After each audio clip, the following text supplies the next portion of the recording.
Alors donc je vais raconter un petit peu l'histoire du sel, parce qu'ici on est à Vic-sur-Seille, mais on est dans le pays du Saulnois. Et le pays du Saulnois vient de Pagus Salinensis, qui signifie donc le pays du sel. Et ce pays, il doit son nom à ces très nombreuses sources salées qui se sont déposées quand la mer s'est retirée il y a 200 millions d'années. Alors on va reprendre un petit peu à la base. Il faut s'imaginer qu'ici, donc on est en Moselle, en Lorraine, et que il y a 220 millions d'années, il n'y a pas encore eu la séparation des continents, et que la Lorraine est recouverte d'une mer qui est peu profonde, c'est la mer germanique qu'on appelle la Thétis.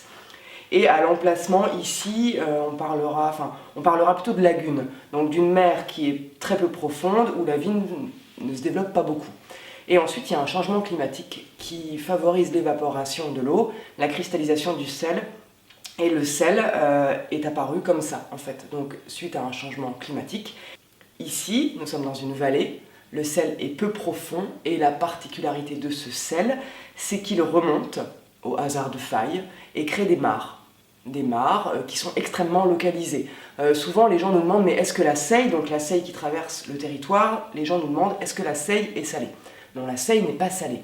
Le sel est vraiment localisé dans des zones très précises, crée des mares. Et ces mares, qui sont une véritable aubaine de la nature, puisque le sel, on parle de l'or blanc, ce sel sera exploité dès le néolithique, au moment où l'homme va se sédentariser, va inventer l'agriculture, l'élevage, créer les villages, et il va se fixer ici en périphérie des mares salées et imaginer une technique pour cristalliser ce sel qui est en abondance. Alors pourquoi l'eau est salée? Eh bien, lorsqu'il pleut, l'eau est aspirée par un calcaire qui est relativement perméable, et cette eau salée, elle arrive donc au toit de sel. Donc le sel, il est comme ça, c'est du sel gemme, donc gemme qui vient de gemma, qui signifie pierre précieuse. Le sel gemme, c'est du sel cristallisé. Donc il pleut, l'eau arrive au toit de sel, se mélange, et elle remonte par un phénomène de capillarité. Le phénomène de capillarité, c'est le même que ce qui fait remonter le café dans un morceau de sucre. Quand on trempe un morceau de sucre dans le café, il y a le café qui est aspiré. C'est exactement ce même principe qui fait remonter l'eau salée à la surface. Voilà pourquoi l'eau est salée. Donc le sel qu'on appelle l'or blanc va attirer la convoitise des grands seigneurs, de l'église, qui, à tout début du Moyen-Âge, va commencer à s'installer dans tout le pays du Saulnois, parce que l'église tirait des bénéfices de l'exploitation du sel, avec ce qu'on appelle des places à sel.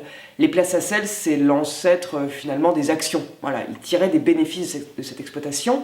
Parfois, ils étaient présents physiquement sur le pays du Saulnois, et parfois, ils n'étaient pas présents. Donc, ils étaient dans les grandes villes, aux alentours, à Metz, à Trèves, etc. Donc l'église et également les grands seigneurs, notamment l'évêché de Metz, qui s'est installé à Vic-sur-Seille au XIIIe siècle, suite à un conflit fort avec les bourgeois de la ville de Metz. Et les évêques vont s'installer à Vic, qui faisait déjà partie de leur territoire, et ils s'y installent définitivement parce qu'il y a le sel et que ça constitue une très grande source de richesse pour eux. Donc l'évêché de Metz, le duché de Lorraine, qui était présent et possédait la cité de Marsal à un moment donné de l'histoire, puisqu'ici on est en Lorraine, et que l'histoire de la Lorraine est extrêmement complexe, que la Lorraine est une mosaïque territoriale divisée entre différentes puissances, les trois évêchés, Metz, Toul, Verdun, le duché de Lorraine, avec pour capitale Nancy, les comtes de Bar, etc. Le pays du Saulnois est vraiment entre l'évêché de Metz et les duchés de Lorraine, et également les princes de Salm. Enfin, on avait vraiment différentes puissances qui étaient représentées ici de par la présence du sel.